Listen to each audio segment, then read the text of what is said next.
সবাইকে নমস্কার। হরে কৃষ্ণ। সকালবেলা আমরা গ্রুপে দিয়েছিলাম সনাতন ধর্মের 3টি প্রশ্ন উত্তর। আমরা এই সনাতনী প্রশ্ন উত্তর পুরো বইটি শেষ করব, ভালো করে পড়ব, অনুভব করব, উপলব্ধি করব, মুখস্থ করব। মুখস্থ জিনিসটাও খুব দরকার, কারণ মুখস্থ না থাকলে যখন অন্যকে আমরা কথা বলি তখন আমাদের রেফারেন্স এবং শব্দগুলো মনে পড়ে না, নিজের মতো একটা বানানো ভাব এসে পড়ে। এগুলো থাকবে, বানানো ভাবটাও থাকবে, তারপরেও একটা মুখস্থ কনসেপ্ট থাকা খুব ভালো।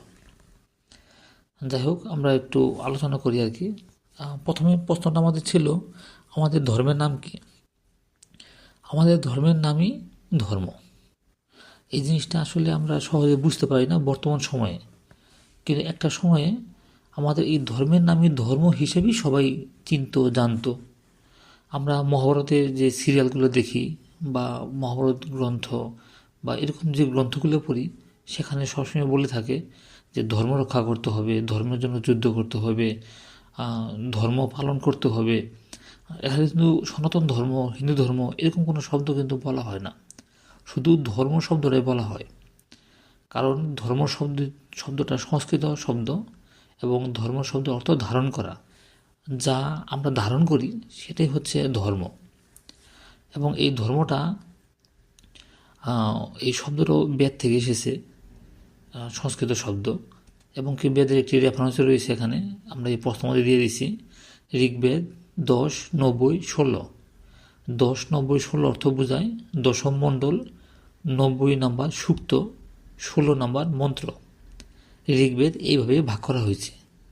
টোটাল ঋগ্বেদে 10টি মণ্ডল রয়েছে, আর এই জন্য প্রথম শব্দটা থাকে মণ্ডল, এরপর সূক্ত, মানে এই মণ্ডলে কতগুলা সূক্ত আছে, 90 নাম্বার সূক্ত।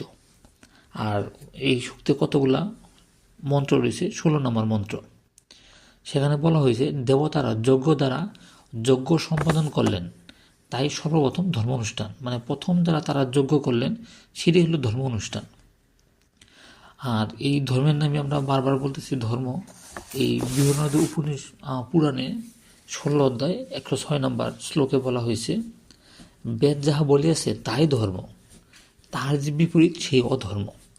এর মানে আমাদের শাস্ত্রগ্রন্থ, বেদ, ঈশ্বরের বাণী, গীতা, ঈশ্বরের বাণী, এই ভগবানের বাণী, আমাদের শাস্ত্রগ্রন্থগুলো যা বলা হয়েছে সেগুলি হচ্ছে ধর্ম। এবং তার যে বিপরীত, মানে আমাদের শাস্ত্রের যা বিপরীত, তাই হচ্ছে অধর্ম। এখানে আমরা 2টা পয়েন্ট পাই। এক হচ্ছিল মানে বেদ যা বলা হয়েছে তাই ধর্ম, এখানে সনাতন ধর্ম এরকম কোনো শব্দ নাই, এটা ধর্ম আর কি, ঠিক আছে, বেদে যা বলা হয়েছে। এবং তাহার যে বিপরীত সে অধর্ম, এর মানে যা বেদে নাই, যা ভগবান বলে নাই, যা শাস্ত্রে বলা নাই, তা অধর্ম, সেটা আমাদের ধর্ম না। এর মানে শাস্ত্রে যা আছে তাই আমাদের মানতে হবে। বেদ, গীতা, উপনিষদে যা বলা হয়েছে তাই আমাদের মানতে হবে, এবং বেদ গীতার বাইরে যা বলা হয়েছে সেগুলো আসলে ধর্ম না, ওগুলো অধর্ম। আর এরপর হচ্ছিল, আমরা এখানে উল্লেখ করা হয়েছিলাম যে ধর্মের লক্ষণগুলো কী কী আর কি। মনুসংহিতায় 10ম অধ্যায় 63 নম্বর শ্লোকে বলা হয়েছে অহিংসা, সত্য কথা বলা, চুরি না করা, শৌচ। শৌচ শব্দের অর্থ হলো মনের এবং দেহের পবিত্রতা, এবং ইন্দ্রিয় সংযম। এই 5টি বর্ণ জাতি নির্বিশেষে সকল মানুষের পক্ষে সাধারণ ধর্ম। এই যে আমরা ধর্ম ধর্ম বারবার বলতেছি, এই ধর্ম কিন্তু সকল মানুষের, সকল মানব জাতির জন্যই এই ধর্ম। এই বেদ হচ্ছে সকল মানব জাতির জন্য, কোনো নির্দিষ্ট জাতি গোষ্ঠীর জন্য আমাদের শাস্ত্রগ্রন্থ নয়। তাই সকল মানুষের জন্য যেহেতু ধর্ম, তাই এখানে কিন্তু বলাই হলো যে জাতি, বর্ণ, জাতি নির্বিশেষে সকল মানুষের জন্য সাধারণ ধর্মে হচ্ছে এই 5টা নিয়ম, যেটা পালন করতে হবে। কি কি? অহিংসা, সত্য কথা বলা, চুরি না করা, শৌচ এবং ইন্দ্রিয় সংযম। কেউ যদি এই 5টা সঠিকভাবে পালন করে তাহলে তার ধর্ম পালন হয়ে যায়। মানে এই 5টা করলে পরে সে ধার্মিক হয়ে যায়, আধ্যাত্মিক জগতে প্রবেশ করা তার হয়ে যায়। এই 5টির মধ্যে এরকম মানে প্রভাব রয়েছে। যেমন হলো, আমরা যদি অহিংসা পালন করি, মানে অহিংসা মানে কোনো জীবকে আমরা হিংসা করব না, তাহলে আমরা কোনো জীব হত্যাও করতে পারবো না। আমাদের তখন নিরামিষ বুঝি হয়ে যেতে হবে, আমিষ ত্যাগ করতে হবে। সত্য কথা বলা, সত্য কথা বললে তো অন্য কোনো কিছুই আর অধর্মের কিছু থাকে না।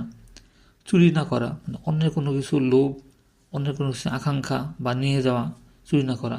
সূচ, মনে এবং দেহের পবিত্রতা। যদি আমার মন এবং দেহ এই দুটি যদি পবিত্র রাখতে পারি, আমার সকল কিছু এমনিই পবিত্র হয়ে যাবে। ইন্দ্রিয় সংযম, ইন্দ্রিয় সংযম বলতে আমাদের একাদশ ইন্দ্রিয় রয়েছে, 5টি কর্মেন্দ্রিয়, 5টি জ্ঞানেন্দ্রিয় এবং মন, নাক, চক্ষু, হাত, পা, এরকম আমাদের টোটাল হচ্ছিল 10টি ইন্দ্রিয় আর একটি মন, একাদশ ইন্দ্রিয়। এই 5টি জাতি বর্ণ নির্বিশেষে সাধারণ ধর্ম।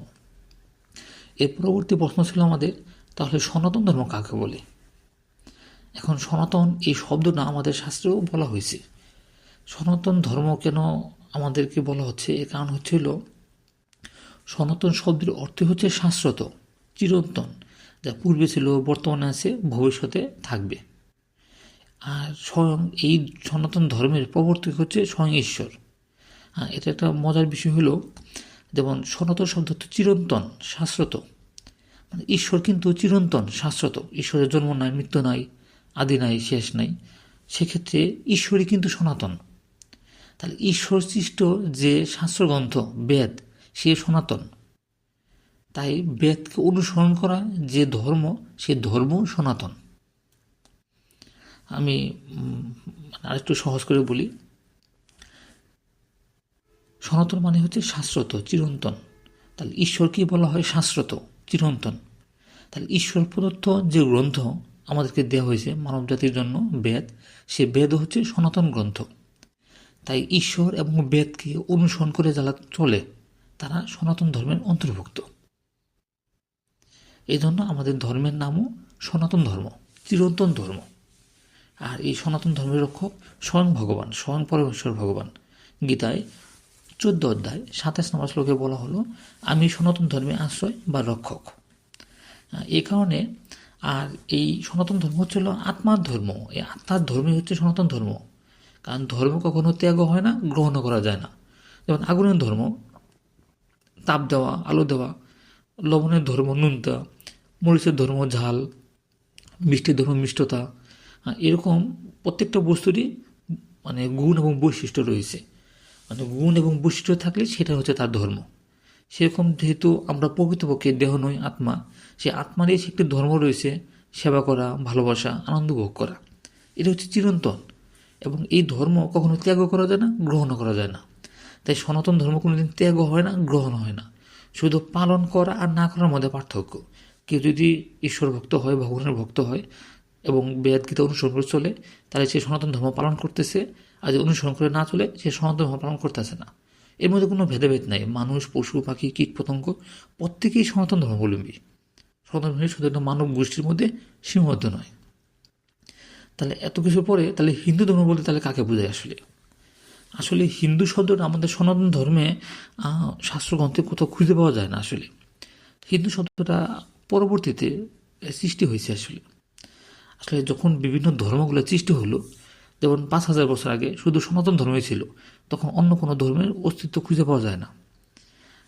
ঠিক সেভাবেই প্রতিটা ধর্মের একটা নির্দিষ্ট সময়কাল আমরা দেখে থাকি। 2000 বছর, 1500 বছর, 2500 বছর আগে, এরকম নির্দিষ্ট ধর্মগুলার দিন তারিখ সহ আমরা বলে দিতে পারি আর কি। কিন্তু সনাতন ধর্মের কোনো দিন তারিখ নির্দিষ্ট কোনো সময়কাল নাই। এটা সৃষ্টির আদিকাল থেকে বিদ্যমান।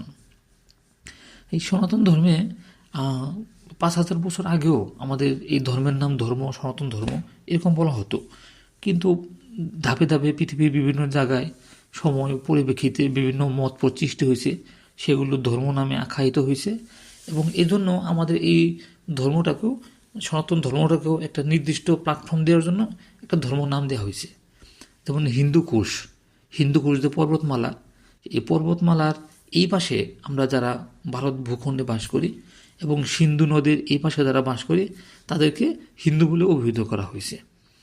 তাই বর্তমানে এই হিন্দু হচ্ছিল তারাই যারা বেদ গীতাকে অনুসরণ করে চলে। বেদকে যারা অনুসরণ করে চলে তারাই হচ্ছে হিন্দু। হিন্দুস্থানে যারা বসবাস করে এই ভারতবর্ষে, প্রত্যেকেই হিন্দু। ভৌগোলিকভাবে তাই আসে, ভৌগোলিকভাবে আমাদের এই জাতিগত পরিচয়ে হিন্দু শব্দটা আর কি। যেহেতু এটা প্রচলিত শব্দ এবং এই শব্দ হিসেবেই সবাই চিনে জানে, সেই হিসেবে আমরা নিজেকে হিন্দু বলতে আমাদের কোনো দ্বিধা নাই আর কি। এবং হিন্দু শব্দের অর্থ আমাদের যে বিভিন্ন পণ্ডিত ব্যক্তিরা আছেন তারা ব্যাখ্যা করেছেন যে যিনি হচ্ছে ভগবানের ভক্তি, ন্যায় নীতি, সত্য, করুণা, অহিংসা ও ধর্মচন্দ্রের পথে পরিচালিত হন, তিনি হচ্ছেন হিন্দু। এই হচ্ছে আমাদের তিনটা টপিক ছিল, আমরা আলোচনা করলাম। আমরা পরবর্তীতে যে টপিকসগুলো দেব সেগুলো আলোচনা করব। আমি আশা করব আপনারা অডিওটা শুনবেন মনোযোগ দিয়ে এবং পড়বেন। পড়া এবং শোনা দুইটাই যদি মাথায় নিয়ে রাখেন তাহলে আপনাদের অনুভব করতে খুব একটা কষ্ট হবে না। আমরা চাই আমাদের এই প্রচার গ্রুপে যারা আছেন সবাই যেন একজন ধর্মীয় শিক্ষক হতে পারেন। ধর্মের সকল কিছু তাদের আয়ত্তে থাকতে হবে। যেমন একটা ক্লাসের ছাত্ররা বিভিন্ন সময় বিভিন্ন প্রশ্ন করে থাকে, শিক্ষক কিন্তু উত্তর দিতে হয়, তাই না? শিক্ষক যদি বলে পারি না, তাহলে ছাত্র মনে করবে যে শিক্ষক পারে না, এটা কেমন কথা হইল, বা তারাও একটু ছোট মন হয়ে যায় আর কি, কারণ শিক্ষককে তারা অনেক বড় চোখে দেখে। আমরাও যেহেতু একজন ধর্ম শিক্ষক, ধর্ম প্রচারক হিসেবে এই গ্রুপে অন্তর্ভুক্ত হয়েছি, তাই আমাদেরকেও এমনভাবে শিখতে হবে যে আমরা সকল প্রশ্নের উত্তর ভালোভাবে দিতে পারি, শাস্ত্র অনুমোদিত উত্তর, শাস্ত্র থেকে উত্তর, এবং কি শাস্ত্রের রেফারেন্স সহ যাতে দিতে পারি। আমরা রেফারেন্সগুলো মুখস্থ করবো, আমরা যত ভালো পারবো রেফারেন্স সহ, ঠিক আছে, এবং বারবার পড়লে এগুলো মুখস্থ হয়ে যায় এবং অন্যকে বললেও মুখস্থ হয়ে যায়, ঠিক আছে, তত আমরা ভালো বলতে পারবো আর কি। সবাই ভালো থাকবেন, সুস্থ থাকবেন। সবাইকে হরে কৃষ্ণ, নমস্কার।